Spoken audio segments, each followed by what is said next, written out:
আমার প্রতিবেশী আমার দিকে চিৎকার করে বলেছিলেন যে প্রতিদিন নাকি আমার বাড়ি থেকে কান্নার আওয়াজ আসে, অথচ আমি বাড়িতে একা থাকি আর সকাল 8টা থেকে সন্ধ্যা 6টা পর্যন্ত চাকরি করি।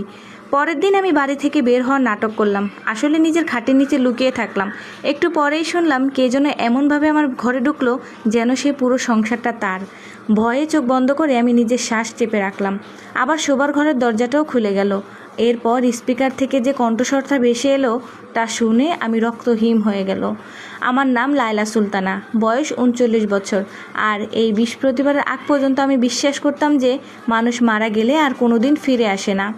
আমার স্বামী আরিফ 2 বছর আগেই মারা গেছে চট্টগ্রাম হাইওয়েতে একটা ভয়াবহ দুর্ঘটনায়। রাত 3টায় আসা একটা ফোন কল, একটা লাশ যা আমাকে ভালো করে দেখতেও দেওয়া হয়নি। সাদা কাফন আর গোলাপ জলে ঘেরা একটা জানাজা, যেখানে সবাই আমাকে এসে বলেছিল যেন আমি শক্ত থাকি। এরপর থেকে আমার ঢাকার এক নিরিবিলি উপশহরে একতলা বাড়িটাই একা থাকতাম। আমি একটা ইন্স্যুরেন্স কোম্পানিতে অ্যানালিস্ট হিসেবে কাজ করি। সকাল 8টার আগেই বেরিয়ে যাই আর ফিরতে ফিরতে প্রায় রাত হয়ে যায়। আমার জীবনটা ছিল একদম সাদামাটা। ঝটপট এক কাপ চা, অফিস জ্যামের ক্লান্তি, একটা ঠান্ডা রাতের খাবার আর এক নিঝুম নিস্তব্ধ বাড়ি। অন্তত আমি তেমনই ভাবতাম। সেদিন সন্ধ্যায় গাড়ি থেকে নামার পর আমার পাশের বাড়ির রাবেয়া খালা সীমানের বেড়ার কাছ থেকে আমার জন্য অপেক্ষা করছিলেন। তিনি হাত দুটো বুকের উপর বেঁধে বেশ কড়া চোখে আমার দিকে তাকিয়েছিলেন। লায়লা, আর নেওয়া যাচ্ছে না। দিনের বেলা তোমার বাড়ি থেকে বড্ড বেশি আওয়াজ আসে। আমি একটা ক্লান্ত হাসি এসে বললাম, খালা, এটা তো অসম্ভব, বাড়ি তো কেউই থাকে না। তিনি হাসলেন না, গম্ভীর গলায় বললেন, তাহলে এই কান্নাকাটির আওয়াজ কোথা থেকে আসে? আমার বুকের ভেতরটা কেমন যেন খচখচ করে উঠল। কিসের কান্না? একটা মেয়ের গলা, মনে হয় কেউ ঝগড়া করছে কিংবা বাঁচার জন্য আকুতি মিনতি করছে। গতকালও হয়েছে, তার আগের দিনও হয়েছে। আমি আমার সদর দরজার দিকে তাকালাম, তালা দেওয়া, একদম ঠিকঠাক, সব সময়ের মতো। অন্য কোনো বাড়ি থেকে হতে পারে।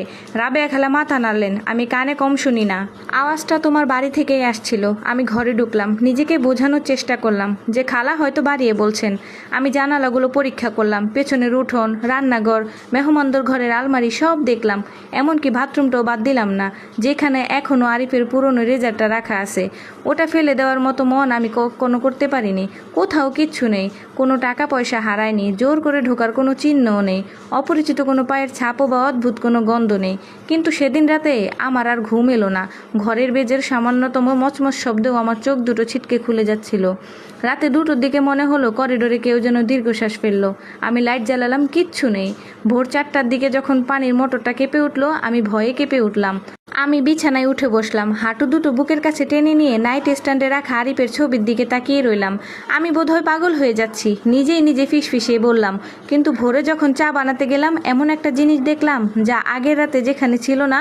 সিঙ্কের পাশে বাসন ও শুকোনোর রেখে একটা পরিষ্কার মগ রাখা। আমি রাতে কোনো বাসন ধুইনি, আর এই মগটা তো আমি ব্যবহারই করি না। এটা ছিল আরিফের প্রিয় মগ, নীল রঙের, হাতলের কাছে একটুখানি চটা উঠা।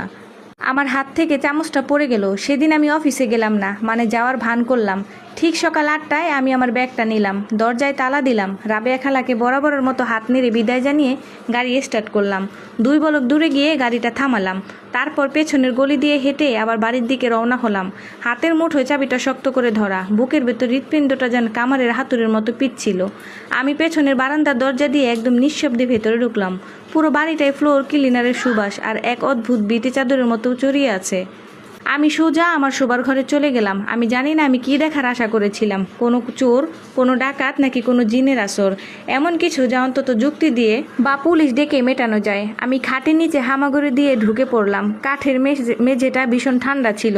সেখানে ধুলোবালু, একটা হারিয়ে যাওয়া কানের দুল আর একটা ভাঁজ করা ছবি পড়েছিল যা আগে কখনো দেখিনি। আমি ওটায় হাত দিলাম না, নড়াচড়া করার মতো ক্ষমতা আমার ছিল না। হাতে ফোনটা শক্ত করে ধরে রাখলাম, যে কোনো মুহূর্তে জরুরি নম্বরে কল করার জন্য। 1 ঘন্টা কেটে গেল, 2 ঘন্টা। ফ্রিজের একটানা আওয়াজ হচ্ছিল। রাস্তা দিয়ে একটা রিক্সা টুংটাং করে চলে গেল।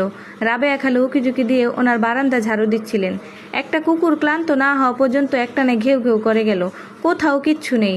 নিজের কাছেই নিজেকে ভীষণ বোকা মনে হতে লাগলো। ঠিক দুপুর 12টার পর সদর দরজা তালাটা ঘুরলো, খুব ধীরে, চাবি দিয়ে।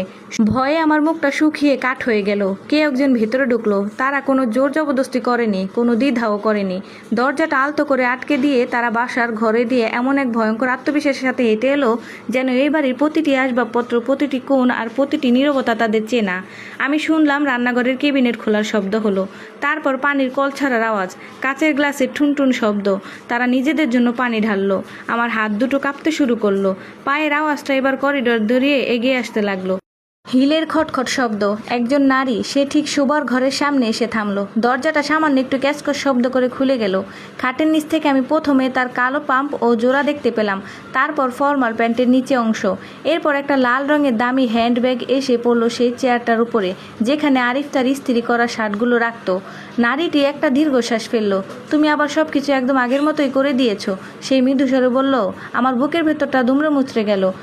সে তার ফোনটা বের করলো, একটা নাম্বারে ডায়াল করে স্পিকার দিল। আমি আমার নিজের ফোনটা এত শক্ত করে চেপে ধরেছিলাম যে স্ক্রিনের আলোটা আমার হাতের তালুতে ঠিকরে পড়েছিল। নারীটা নরম গলায় বলল, আমি ভেতরে এসেছি। ওপাশে একটু নীরবতা, তারপর স্পিকারের ওপার থেকে একটা কণ্ঠস্বর ভেসে এলো। এমন একটা কণ্ঠস্বর যাকে আমি 2 বছর আগে নিজের হাতে কবর দিয়ে এসেছিলাম। লাইলা কি এখনো কিছু টের পেয়েছে? আমার মনে হলো শরীরের সমস্ত রক্ত জমে বরফ হয়ে গেছে। এটা আরিফ, আমার মৃত স্বামী। নারীটি খাটের আরও কাছে এগিয়ে এলো আর জুতা জোড়া এসে থামলো ঠিক আমার মুখের সামনে। সে ওপাশ থেকে উত্তর দিল, হ্যাঁ টের পেয়েছে। আর সবচেয়ে বড় সর্বনাশটা কি জানো? সে আজ অফিসে যায়নি, বাড়িতেই আছে। আসসালামু আলাইকুম। আপনাদের কাছে যদি এই গল্পটা ভালো লেগে থাকে তাহলে এটা আমি কন্টিনিউ করে যাব। যদি ভালো লেগে থাকে তাহলে দ্বিতীয় পর্বগুলো কমেন্টে বলে যাবেন।